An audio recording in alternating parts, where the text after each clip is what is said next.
Allahumma taqabbal salatana, Allahumma taqabbal qiyamana, Allahumma taqabbal siyamana wa ruku'ana wa sujudana ya arhamar rahimin. Saudaraku seiman dan seakidah, kami ajak Anda untuk menyimak kajian ini dan juga berpartisipasi dalam sesi tanya jawab. Anda dapat mengirimkan pertanyaan Anda melalui pesan WhatsApp atau melalui line telepon di nomor 021 823 6543. Namun insya Allah kita akan simak terlebih dahulu nasihat dari Al-Ustadz Dr. Syafiq bin Riza Basalamah MA Hafizahullah Ta'ala. Kepada Al-Ustadz, falyatafaddal mashkura.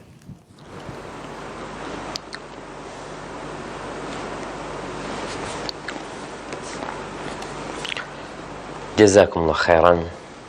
Assalamualaikum warahmatullahi wabarakatuh. Alhamdulillah alladzi bi ni'matihi tatimmu shalihat. Segala puji bagi Allah Jalla Jalaluhu yang karena nikmatnya kebaikan-kebaikan menjadi sempurna. Yang karena rahmatnya niat-niat baik hamba dapat terlaksana. Allahumma salli wa sallim ala abdika wa rasulika sayyidina wa maulana Muhammadin wa ala alihi wa ashabihi ajma'in. Amma ba'd. Jamaah rahimakumullah, pemirsa Roja TV dan pendengar Radio Roja dimanapun antum berada, kembali kita berjumpa untuk belajar. Yang kita tahu, yarfa'illahu alladhina amanu minkum walladhina utul ilma darajat. Allah mengangkat derajat orang-orang yang beriman, dan yang dikasih ilmu diangkat beberapa derajat. Maka jangan pernah berhenti menuntut ilmu. Engkau mungkin punya kesibukan, punya banyak pekerjaan dan aktivitas, sehingga sebagian orang mengabaikan menuntut ilmu dengan dalih sibuk. Padahal ada kesibukan-kesibukan yang seharusnya kau tinggalkan, dan sibukkan dirimu menuntut ilmu. Allah Azza wa Jalla tidak pernah memerintahkan kepada nabinya untuk meminta tambahan kecuali tambahan ilmu. Allah mengatakan, wa qur rabbi zidni ilman, dan katakan, wahai Rabbku, tambahkan kepadaku ilmu. Jamaah rahimakumullah, kita sampai ke hadis nomor 963 dari kitab Al-Adabul Mufrad, di mana Imam Al-Bukhari berkata rahimahullah, haddatsana Utsman Al-Muadzin. Utsman Al-Muadzin ini salah satu guru tertuanya Al-Imam Bukhari rahimahullahu ta'ala. Dia seorang ahli adzan atau tukang adzan di Jami' Basrah. Akhirnya dikenal dengan Utsman Al-Muadzin. Qala haddatsana Auf an Al-Hasan an Utay ibn Dhamrah qala ra'aitu 'inda Ubay rajulan ta'azza bi'aza'il jahiliyah fa'a'addahu Ubayyun wa lam yuknihi fanadhara ilayhi ashabuhu qala ka'annakum ankartumuh faqala inni la ahabu fi hadha ahadan abada inni sami'tu an-nabiyya sallallahu alaihi wasallam yaqul man ta'azza bi'aza'il jahiliyah fa'idduh wa la taknuh. Wa qala haddatsana Utsman qala haddatsana Mubarak bin Fudalah an al-Hasan an Utay mithlahu. Ahibbati fillah, Utay bin Dhamrah seorang tabi'in, dia meriwayatkan bahwa dia pernah melihat ada seorang laki-laki yang sedang berada di sisi Ubay ibn Ka'ab.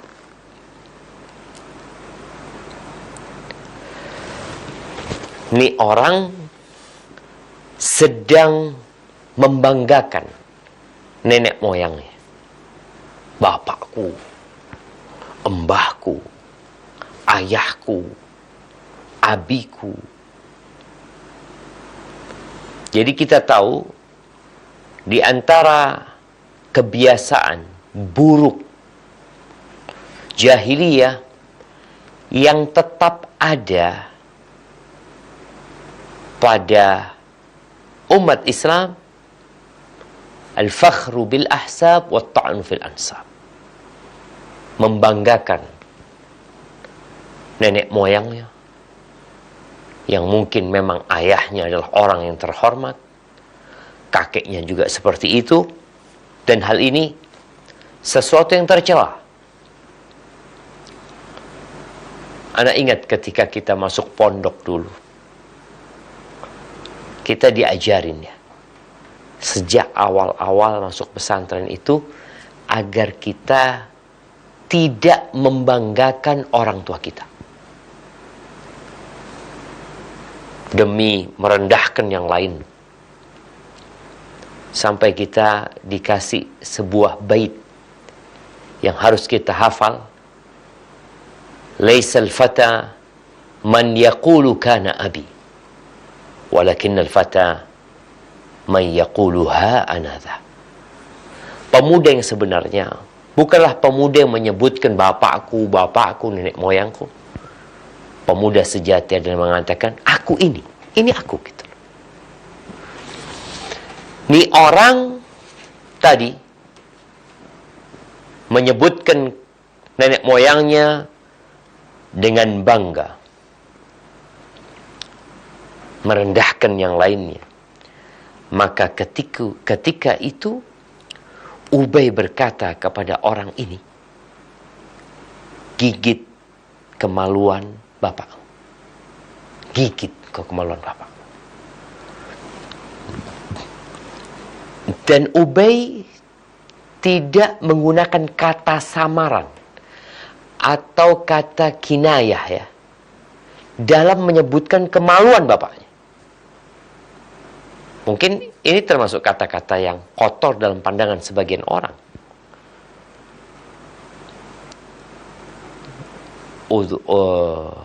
Di beberapa riwayat dikatakan udda hani abi au air abi, gigit tuh kemaluan bapakmu.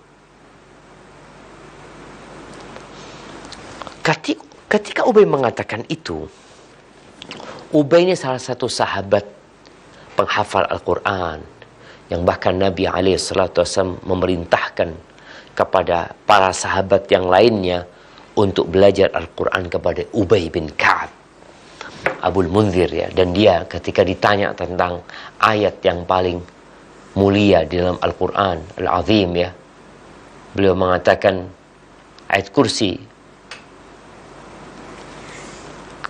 Di sini Ubay membuat sebuah pernyataan yang didengar oleh murid-muridnya, yang mereka akhirnya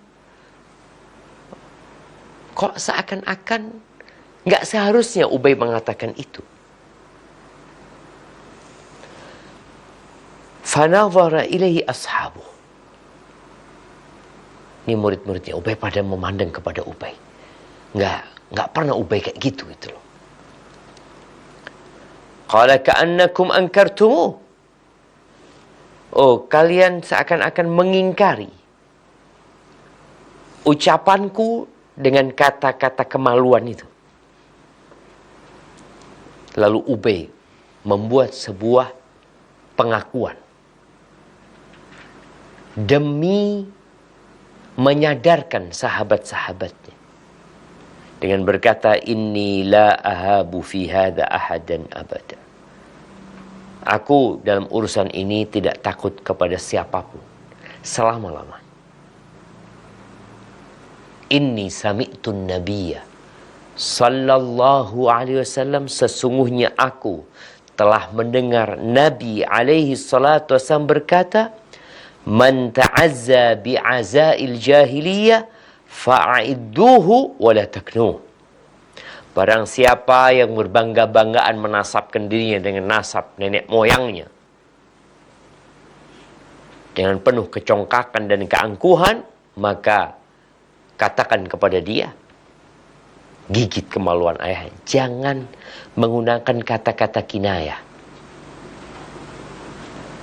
Al-Imam Ahmad menyebutkan fa'idduhu bihani abi. Iya, suruh dia menggigit kemaluan bapak. Ahibati fillah, kalau kita melihat ya,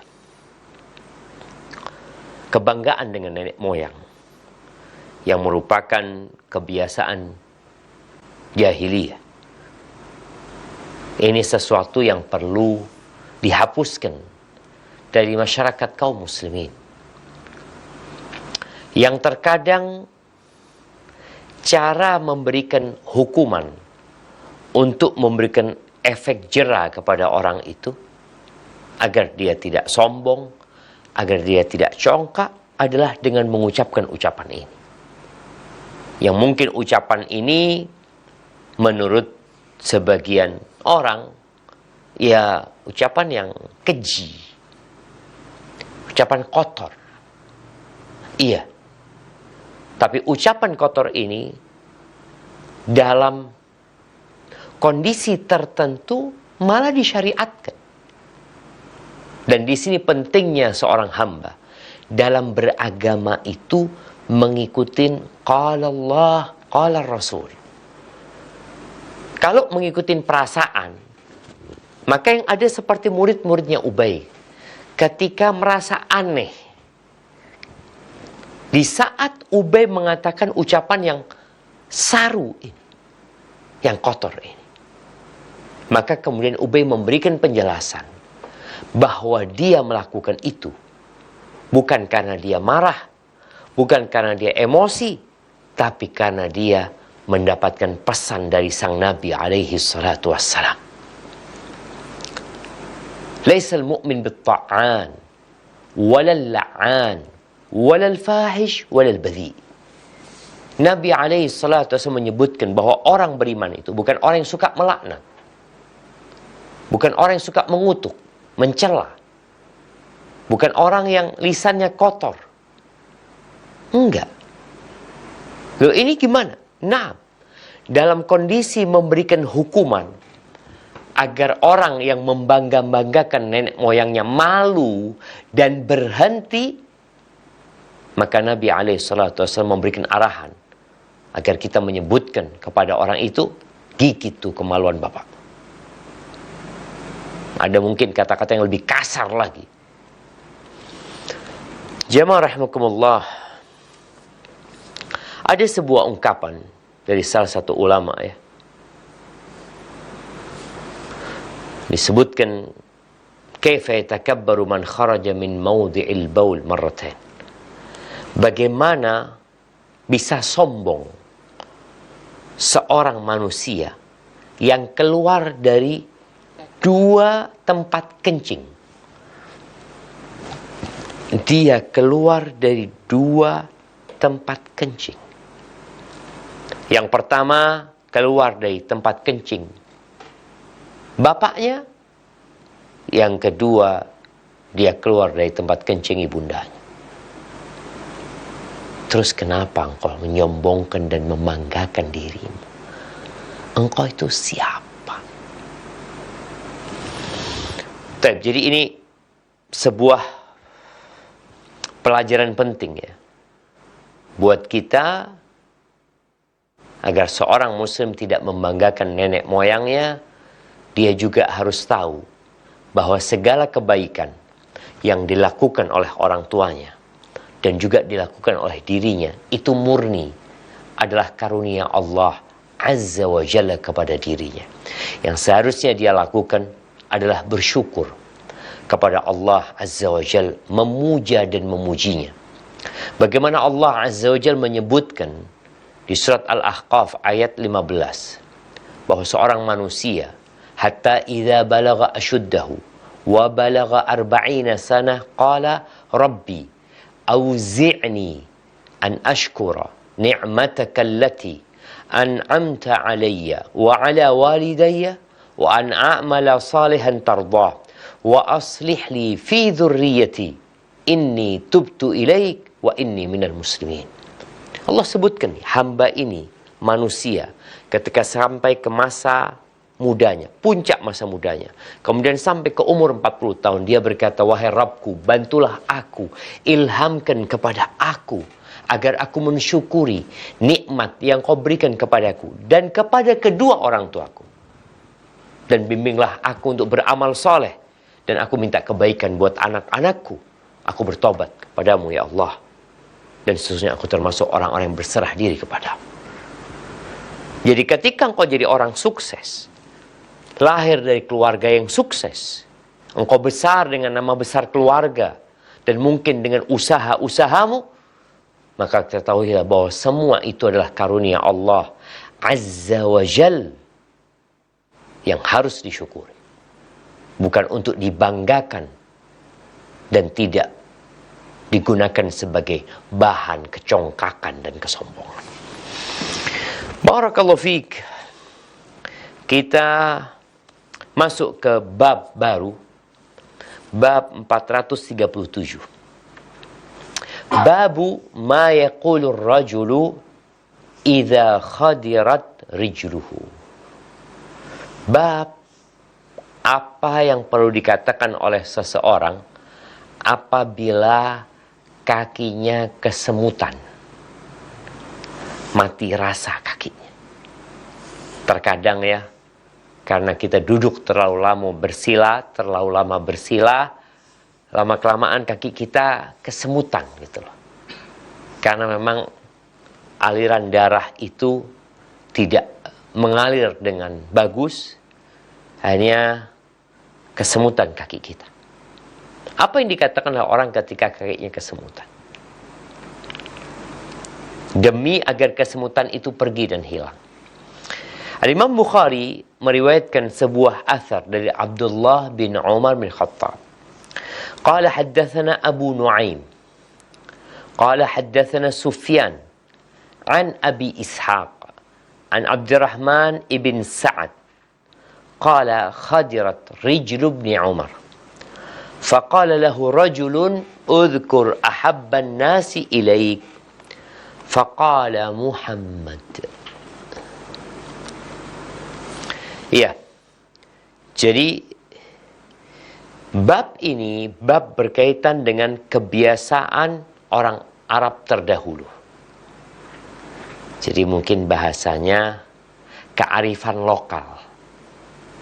Jadi kearifan lokal, sebuah budaya dan tradisi yang ada di masyarakat setempat, apabila tidak bertentangan dengan syariat, maka diakomodir oleh Islam.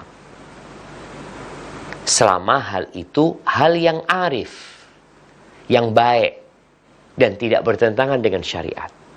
Namun apabila kebiasaan dan budaya di masyarakat itu mungkar, maka harus ditinggalkan. Walaupun itu kebiasaan yang telah diwarisi turun-menurun. Jadi bab ini tidak ada hubungannya dengan urusan akidah, urusan keyakinan, tidak pula tentang zikir yang harus dilakukan, namun ini hanyalah kebiasaan. Tadi, kearifan lokal yang ada. Orang tuh biasanya ngapain sih ketika kakinya kesemutan? Apa yang harus dia lakukan?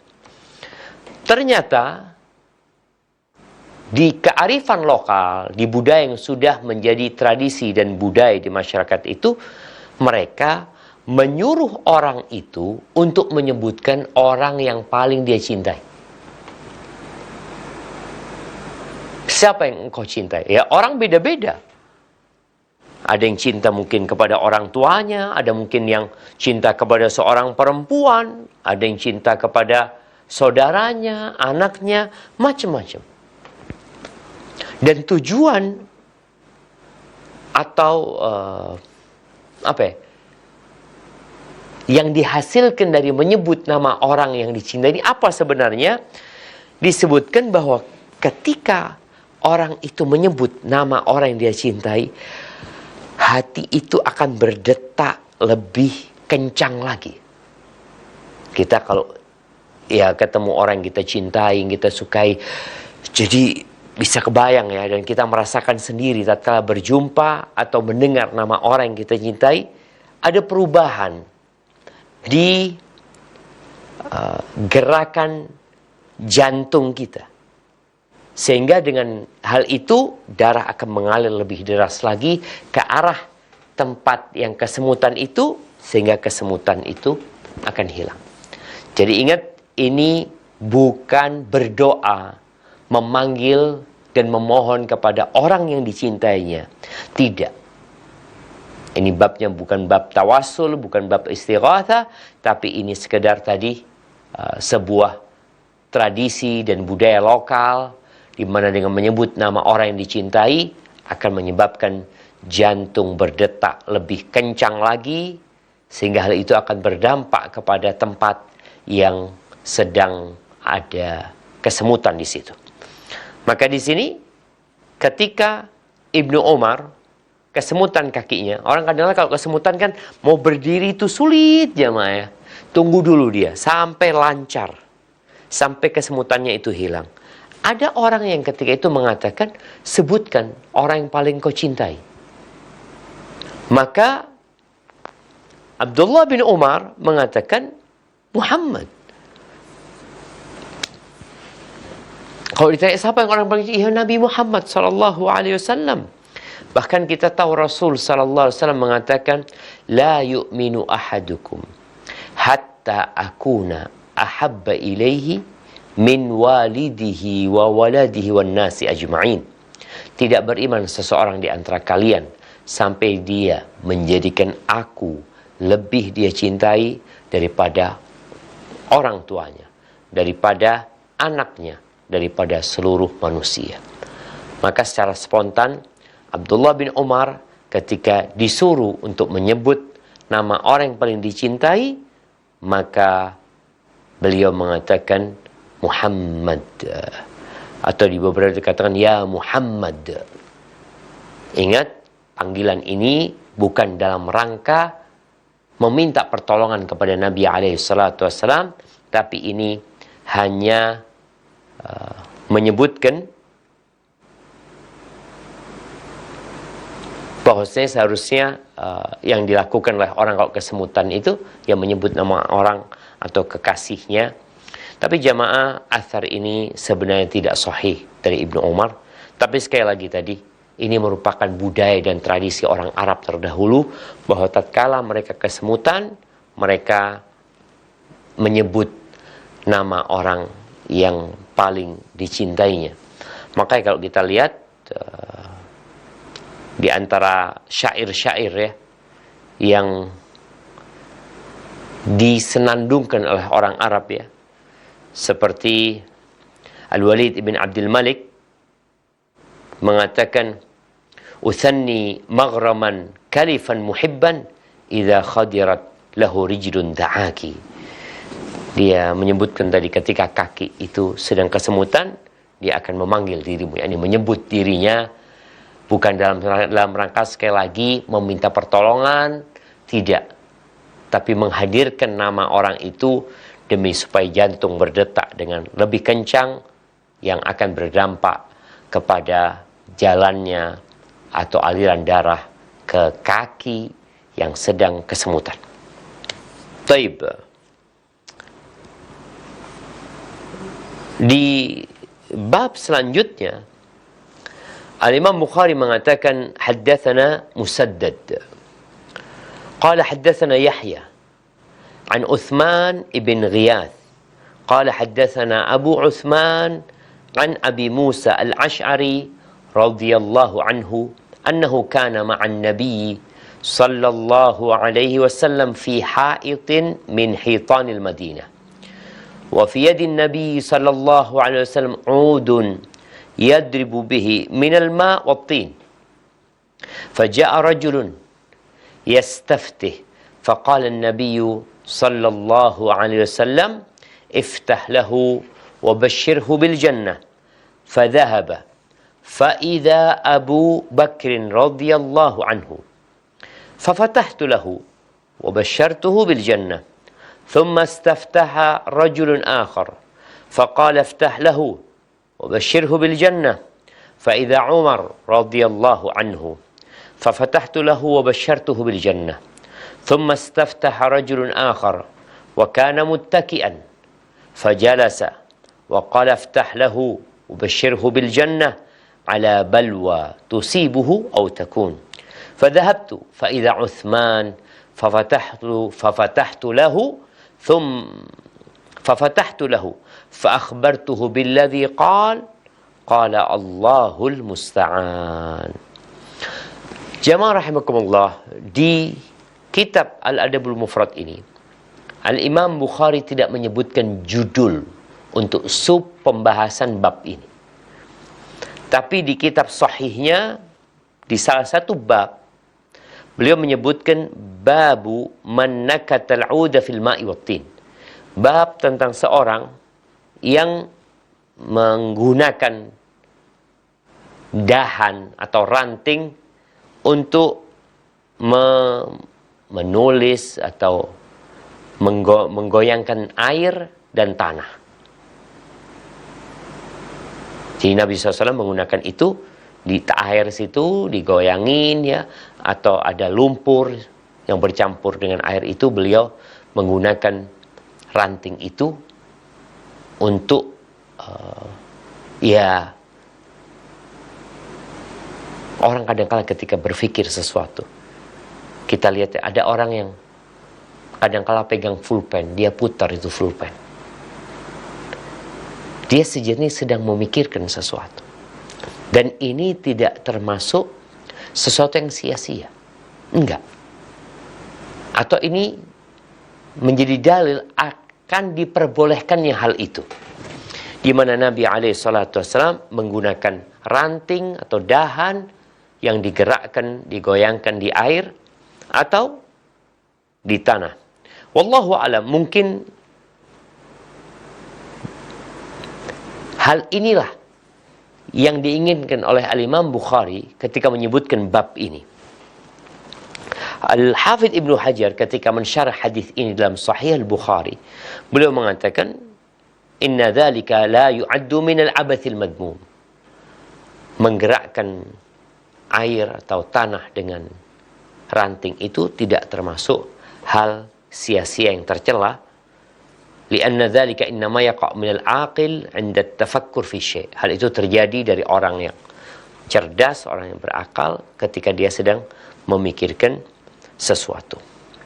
Taib, Al-Imam Bukhari menyebutkan hadis Abu Musa, yakni Abu Musa al-Ash'ari, bahwa Nabi SAW, dia pernah bersama Nabi SAW di salah satu kebun dari kebun-kebun di Madinah. Yang kebun itu berpagar.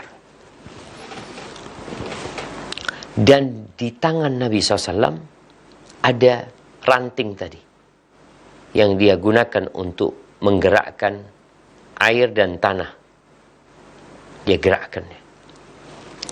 Lalu ada seorang yang datang minta dibukakan pintu supaya boleh masuk. Di riwayat Imam Muslim dikatakan, wa amarani an ahfadzal bab. Aku diperintahkan oleh Nabi SAW untuk menjaga pintu supaya nggak ada yang masuk. Dan kenapa? Ya boleh jadi Nabi punya urusan, memang nggak ingin ada orang yang masuk. Beliau mungkin sedang buang hajat atau apa, atau memang akan ada orang-orang yang datang yang Nabi SAW akan memberikan izin kepada mereka untuk masuk, tapi setelah dikasih kabar gembira. Faja'a rajulun. Datang seorang. Minta dibukakan pintunya. Maka Nabi SAW mengatakan kepada Abu Musa, iftah lahu, bukakan buat dia. Wabashirhu bil jannah, dan berikan kabar gembira kepadanya dengan surga. Ini orang dijamin masuk surga. Dikasih kabar gembira, engkau masuk surga. Maka aku berangkat membukakan pintu. Fa'idha Abu Bakar radhiyallahu anhu. Ternyata yang datang Abu Bakar Siddiq radhiyallahu anhu. Aku bukakan buat dia dan aku kasih kabar gembira dengan surga untuknya. Selesai, Abu Bakar masuk sudah. Duduk bersama Nabi SAW. Thumma staftaha rajulun akhar. Kemudian ada orang lain nih yang minta izin untuk masuk. Maka Nabi SAW mengatakan, iftah lahu wa bashirhu bil jannah. Bukakan untuk dia dan beri kabar gembira untuk dia dengan surga Allah Azza wa Jalla. Fafatahtu lahu, maka aku bukakan. Fa'idha Umar, ya, Umar ternyata. Maka aku sampaikan kepada dia kabar gembira dari Nabi SAW. Kemudian ada orang ketiga yang minta izin untuk masuk. Wa kana muttaki'an. Nabi SAW ketika itu sedang bersandar. Fajalas, kemudian dia duduk. Memperbaiki duduknya, tidak bersandar. Sallallahu alaihi wasallam. Dan beliau berkata, iftah lahu. Bukakan buat dia. Wa bashirhu bil jannah. Sama. Berikan kabar gembira dengan surga untuknya. Ala balwa tusibuhu au takum. Di atas bala, di atas petaka atau ujian yang menimpanya atau yang akan terjadi. Fadhahabtu. Maka Abu Musa berangkat untuk membukakan pintu. Fa'idha Uthman. Ternyata yang minta izin adalah Uthman bin Affan radhiyallahu anhu. Maka aku bukakan untuk dia. Fa'akhbartuhu billadhi qal. Dan aku sampaikan kepada dia apa yang dikatakan Nabi SAW. Lalu kata Uthman bin Affan, Allahul Musta'an. Kepada Allah kami minta pertolongan. Jadi ucapan Allahul Musta'an itu permohonan pertolongan kepada Allah Azza wa Jalla adalah sebuah ucapan yang seharusnya dikatakan oleh seorang muslim ketika dia dapat berita yang tidak menyenangkan, ketika dia mendapati perkara yang tidak dia sukai, dan dia tahu bahwa solusi dalam menghadapi semua perkara adalah dengan meminta pertolongan kepada Allah Azza wa Jal. Bukankah kita dalam setiap salat kita mengatakan iyyaka na'bud wa iyyaka nasta'in. Jadi jamaah rahimakumullah, kalau kita melihat para sahabat Nabi, siapa sih yang paling mulia di antara mereka? Yang pertama adalah Abu Bakar Siddiq. Yang kedua Umar, yang ketiga Uthman, kemudian Ali bin Abi Thalib radhiyallahu taala anhum. Ini 4 sahabat yang mereka merupakan para khalifah setelah Nabi SAW. Urutan mereka dalam kemuliaan seperti urutan mereka dalam pemerintahan, dalam khilafah. Khalifah yang pertama setelah meninggalnya Rasul SAW adalah Abu Bakar Siddiq. Kemudian Abu Bakar meninggal dunia, digantikan oleh Umar bin Khattab radhiyallahu anhu. Kemudian Umar bin Khattab tewas dibunuh oleh Al-Majusi, digantikan oleh Uthman bin Affan. Dan Uthman bin Affan juga dibunuh, jemaah. Dibunuh. Kalau yang membunuh Umar bin Khattab adalah orang Majusi, tapi yang membunuh Uthman bin Affan adalah sekelompok Khawarij, orang-orang yang memiliki pemikiran menyimpang. Dia berpikir untuk melakukan amar ma'ruf nahi mungkar, yang terjadi malah membuat sebuah keonaran, pemberontakan yang menyebabkan khalifah terbunuh. Kemudian yang keempat, Ali bin Abi Thalib juga meninggal dibunuh oleh orang-orang Khawarij. Ya, kemudian di hadis yang lainnya disebutkan 10 sahabat yang dijamin masuk surga, Abdurrahman bin Auf, Zubair bin Awam, Talha bin Ubaidillah, Sa'ad bin Abi Waqqas, kemudian Sa'id bin Zaid ya, kemudian Abu Ubaidah Amir bin Jarrah ya. Mereka adalah sahabat-sahabat yang dijamin masuk surga. Ahibati fillah, itulah mungkin yang dapat kita kaji pada kesempatan kali ini.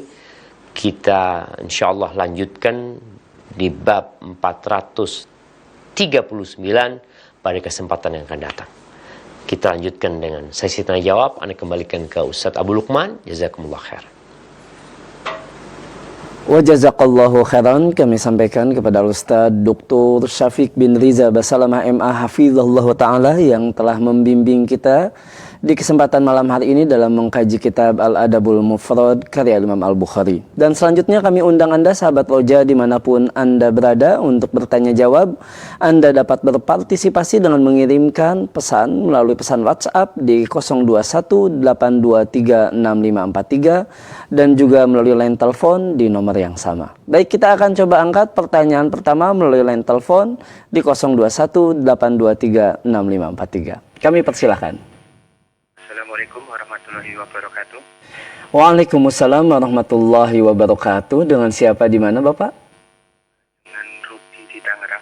Baik, silakan. Assalamualaikum Pak Ustadz. Waalaikumsalam. Ini Ustadz, saya ini punya saudara Pak Ustadz yang mungkin karena pernah ada salah mengucapkan sesuatu gitu Pak Ustadz ya. Akhirnya mendapatkan kayak kalau dikatain hukuman kok bukan hukuman ya. Kayak sama Allah itu dibuat untuk menyukai kalau sebenarnya bilang mohon maaf kayak PSK gitu Pak Ustadz. Jadi dia itu cinta ke PSK gitu Pak Ustadz, salah seorang PSK gitu lah. Nah itu kapan aja saya sudah menyarankan untuk coba si istighfar gitu loh, supaya hilang rasa cintanya itu Pak Ustadz.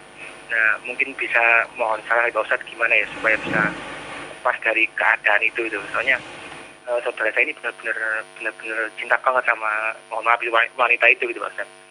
Atau gimana gitu Pak Ustadz ya, mohon sarannya. Baik. Assalamualaikum warahmatullahi wabarakatuh. Waalaikumsalam warahmatullahi wabarakatuh. Tafadhol Ustaz.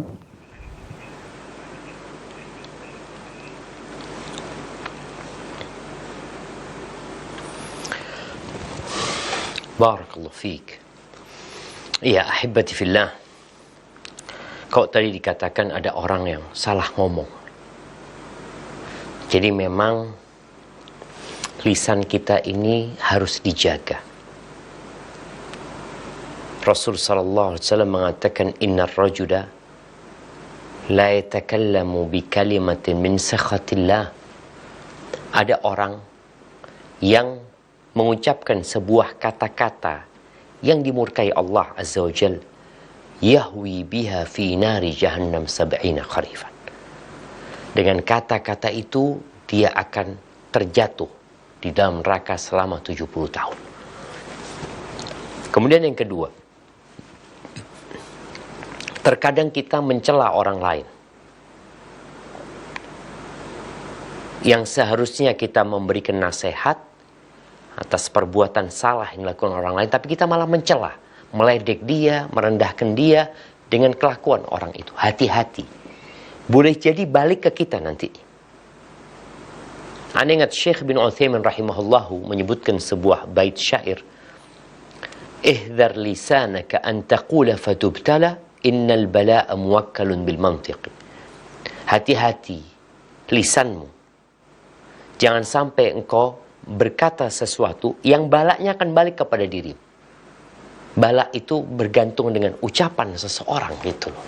Maka kita disuruh husnudzon sama Allah, disuruh berkata wa qulu qawlan sadida agar tidak terjatuh ke dalam bala gara-gara omongan kita. Tapi bagaimana dengan yang ditanyakan? Dia punya saudara yang akhirnya jatuh cinta, asyik dengan seorang PSK. Apa yang perlu dilakukan? Ya kalau bicara nasihat, nasihat. Kemudian doa, kita doakan dia. Lalu dicari tahu apa sebenarnya yang menyebabkan dia tahu-tahu jatuh cinta sama PSK. Maka disitulah dia tahu dan memperbaiki dirinya. bertobat kepada Allah Azza wa Jalla. Kalau mungkin dia mengatakan atau mencela orang lain, ya, kemudian bala itu kembali kepada dirinya, hendaklah dia minta maaf kepada orang itu. Kemudian di antara obat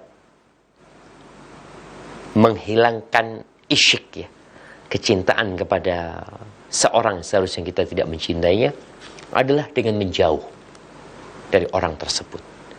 Kemudian menghilangkan segala sesuatu yang menyebabkan kita ingat dengan orang tersebut.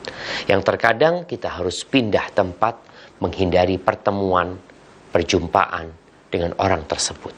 Soalnya kalau tidak, kita ngeliat, kita memandang, dan kita tahu pandangan mata adalah anak panah iblis yang beracun. Yang kalau kita terus-terusan memandang, maka racun itu semakin menumpuk, dan pada akhirnya orang itu akan tewas gara-gara pandangan mata dia. Hadza wallahu a'lam bissawab. Nah, Jazakallahu khairan, kami sampaikan atas penjelasan dari Ustadz. Dan untuk berikutnya Ustadz, kita angkat pertanyaan melalui pesan WhatsApp dari hamba Allah. Izin bertanya Ustadz, durhakakah saya kepada ibu saya Ustadz? Karena merasa ibu saya tidak adil membantu anak yang lain dengan mengorbankan anak-anak yang lainnya juga. Seperti membayarkan hutang salah satu anak dengan mengorbankan anak-anak yang lain, dan anak yang dibantu pun merasa tidak bersalah. Sampai saya malas untuk membantu ibu saya berupa materi, karena pasti dipakai untuk membayar hutang anak-anaknya yang lain. Mohon pencerahannya Ustadz agar saya tidak durhaka. Tafadhol Ustadz.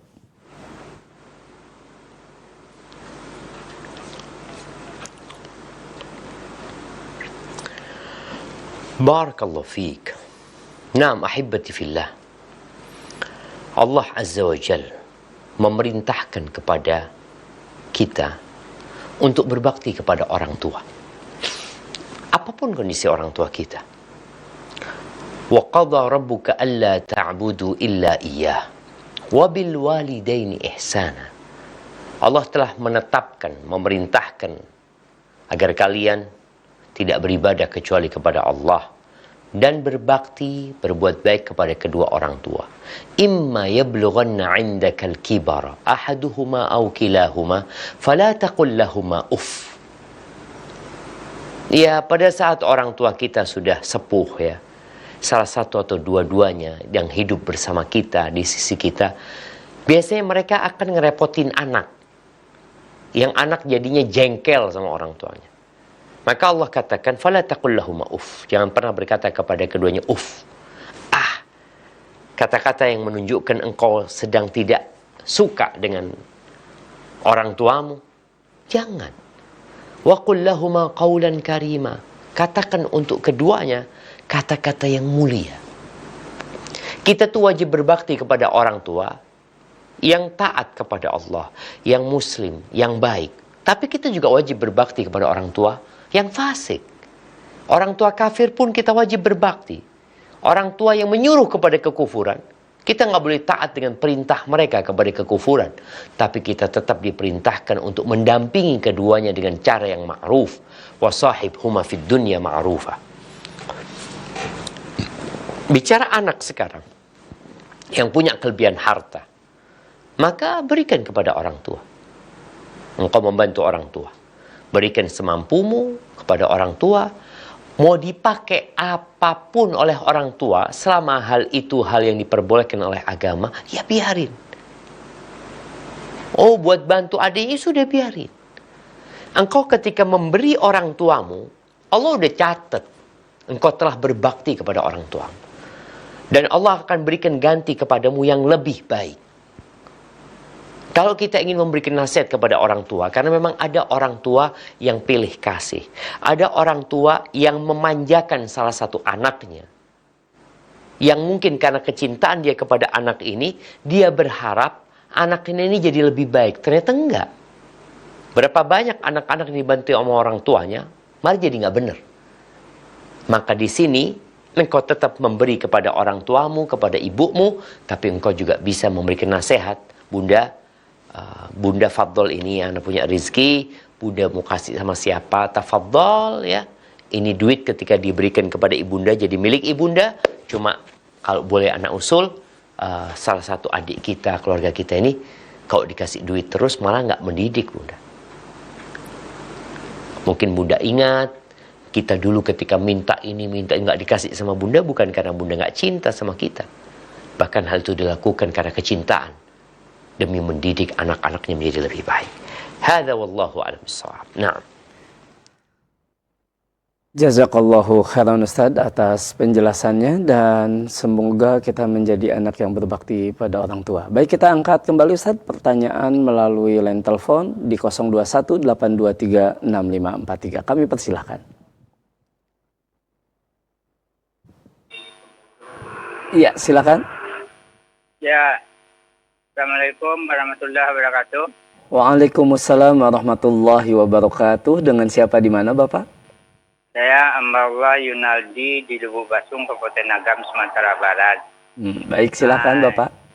Nah, yang saya tanyakan pada Pak Ustadz yaitu, apakah boleh kita bertawasul dengan infak sedekah yang kita berikan kepada misalnya di masjid, baik untuk masjid, anak yatim, dan sebagainya, agar Allah melipat gandakan rezeki kita, dapat melunasi hutang kita, apalagi hutang ribawiyah.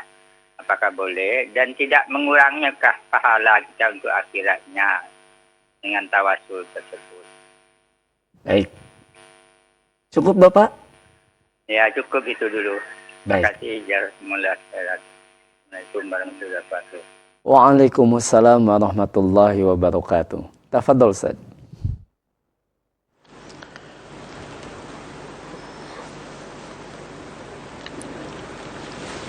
Masya Allah, barakallah fiik. Naam, ahibati fillah, pertanyaan yang menarik ya. Berkaitan dengan tawassul. Kita tahu tawassul yang disyariatkan adalah bertawassul dengan asma Allah al-husna dan sifat-sifat Allah yang mulia.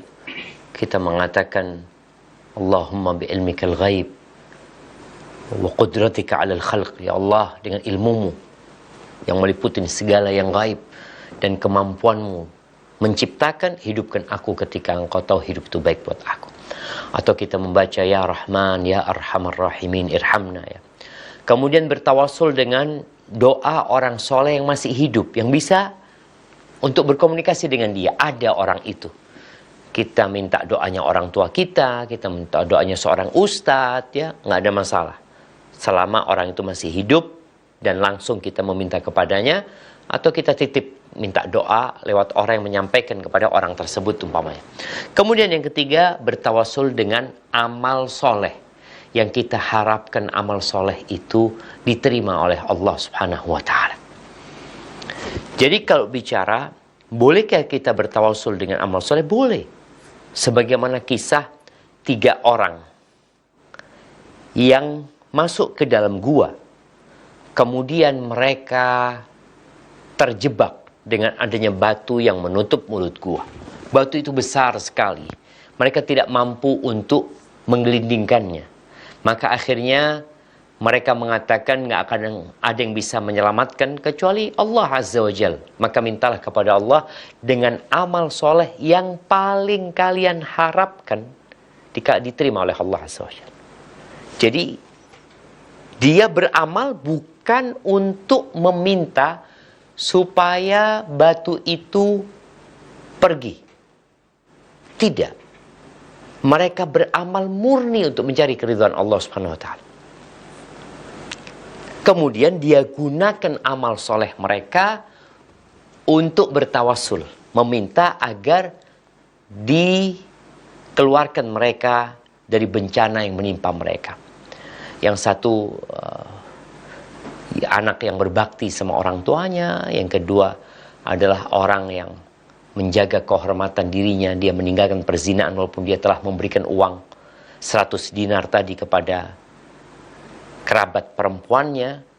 Kemudian yang ketiga, seorang yang amanah ya, yang dia mengelola uang salah satu pegawainya, kemudian diberikan semuanya. Jadi kalau kita lihat nih, 3 orang ini semua beramal bukan untuk mendapatkan sesuatu dari dunia. Murni mereka meminta kepada Allah Azza wa Jal akhirat dan keridhaannya. Yang jadi pertanyaan tadi, kalau bicara boleh, boleh saja. Tapi bagaimana kalau dari awal kita beramal itu mencari dunia? Kita beramal, kita bertawasul tadi dengan sedekah, ana sedekah ya Allah, mudah-mudahan utangku dilunasin. Dia mencari keridhaan Allah SWT, tapi dia juga minta imbalan di dunia. Kalau dia tadi dua yang dia minta, dia tetap meminta keridhaan Allah, dia minta supaya sedekahnya itu menyelamatkan dari api neraka, tapi dia juga minta sesuatu di dunia. Boleh-boleh aja. Tapi nggak sama pahalanya ketika dia full mencari keridhaan Allah SWT dan berharap pahala di akhirat. Yang sejatinya jamaah, ketika seorang bersedekah, sudah ada sekian banyak dari faidah sedekah itu. Dimudahkan urusannya, dijaga dari bencana, tolak balak sedekah itu. Tapi hendaklah ketika seorang bersedekah itu benar-benar memurnikan niatnya untuk Allah saja. Minta untuk akhiratnya. Tapi kalau dia mau minta dunia nggak apa-apa. Tapi pahalanya nggak sama. Tatkala dia meminta untuk urusan dunianya dengan orang yang meminta untuk urusan akhiratnya. Jadi kalau bicara boleh, boleh-boleh saja, tapi jangan sampai kita meminta hanya dunia saja. Kita sedekah hanya ingin supaya ditambahkan rezeki kita di dunia. Kita tidak berharap tuh pahala yang Allah berikan di akhirat. Maka akhirnya kita cuma dapat di dunia aja. Karena innamal a'malu binniyat. Dan niatmu ketika bersedekah ingin dilipat gandakan di dunia. Maka sayang sekali kalau orang yang niatnya hanya untuk cari dunia dengan sedekahnya. Tapi ketika dia niatkan buat akhiratnya, dunia akan dapat. Tapi kalau dia niatkan buat dunia dan akhiratnya, maka pahala buat akhiratnya ya sesuai dengan seberapa besar niat akhirat dia dan seberapa banyak niat buat dunia dia. Hadza wallahu a'lam bissawab. Naam. Jazakallahu khairan Ustadz atas penjelasannya, dan berikutnya kembali kita angkat pertanyaan melalui pesan WhatsApp Ustadz dari Nana di Bintaro. Izin bertanya Ustadz, ada seorang laki-laki yang ingin melamar saya Ustadz. Tapi beliau ini fakir ilmu, sama sekali belum belajar sunnah. Pertanyaannya Ustadz, apakah saya harus menerima dan membimbingnya agar mengenal sunnah? Atau saya menolak lamarannya? Mohon nasihatnya Ustadz. Jazakallahu khairan. Tafadhol Ustadz.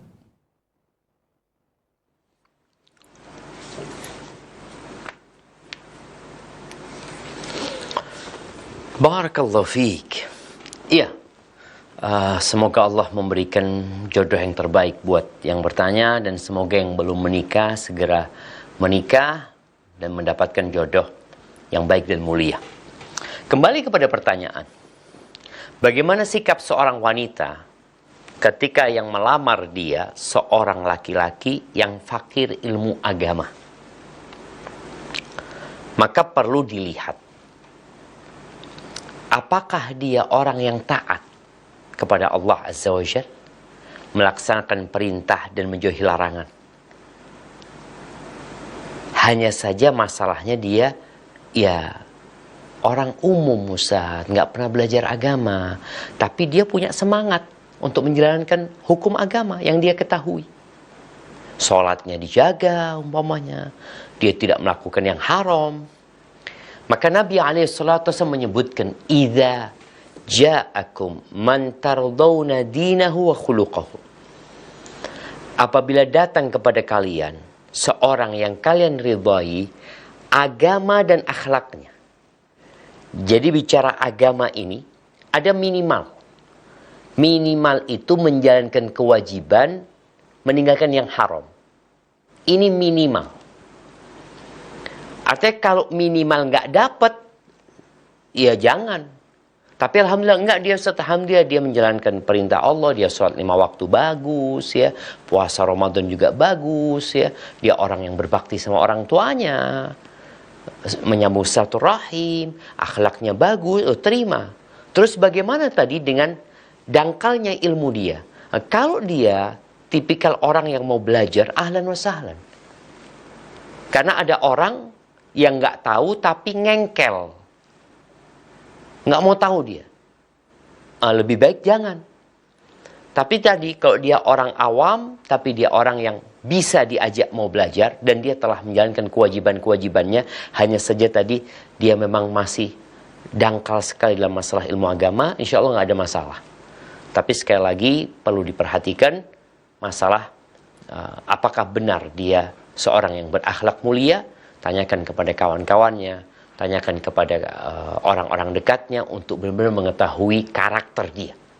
Bukan karakter orang yang suka berdebat, ngengkel, nggak mau dikasih tahu. Kalau ternyata seperti itu, tinggalkan. Yang kedua, setelah engkau dapat pencerahan ini, lakukan istikharah. Meminta pilihan kepada Allah Azza wa Jal. Karena boleh jadi, menurut kita nggak baik, ternyata dia baik. Dan sebaliknya, ada orang yang menurut kita, Masya Allah bagus, dia lulusan pesantren, dia udah belajar sunnah, dia ini, itu. Ada banyak kebaikan yang kita lihat, tapi kita nggak tahu dengan hakikat orang ini. Ternyata setelah menikah, semuanya hanya topeng belaka. Maka sekali lagi, setelah melihat lebih dalam lagi, mintalah pilihan kepada Allah Azza wa Jalla. Hadza wallahu a'lam bissawab. Na'am. Jazakallahu khairan Ustadz atas penjelasannya, dan kita akan angkat pertanyaan terakhir Ustadz di kesempatan malam hari ini melalui line telepon di 021 823 6543. Kami persilahkan.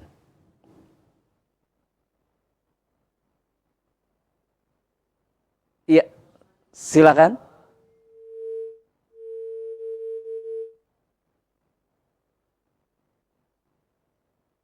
Iya, silakan.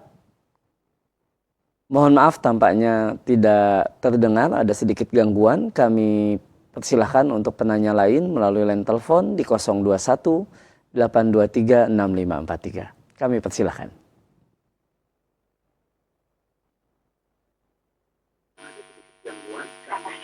Iya, sudah masuk, silakan. Halo, Assalamualaikum. Waalaikumsalam warahmatullahi wabarakatuh. Dengan siapa di mana, Bapak? Dengan Bapak Ahmad Kristanto di Bekasi. Baik, silakan. Yang saya ingin pertanyakan, saya kan kerja di kontraktor ya, Pak. Iya. Di kontraktor itu kan emang banyak hal-hal yang mudorot. Sedangkan saya ini kan lagi berusaha belajar sunnah. Nah, dan saya ini berkeinginan untuk sebenarnya berdagang. Cuman saya berharap modal itu tidak riba dan dari bank, dan saya berkeinginan untuk jual warisan. Apakah dari hal keinginan saya tersebut itu boleh diperbolehkan gitu? Baik. Baik, itu Mungkin saja Bapak. Itu saja yang ya cukup Pak. Assalamualaikum warahmatullahi wabarakatuh. Waalaikumsalam warahmatullahi wabarakatuh. Tafadhol Ustaz.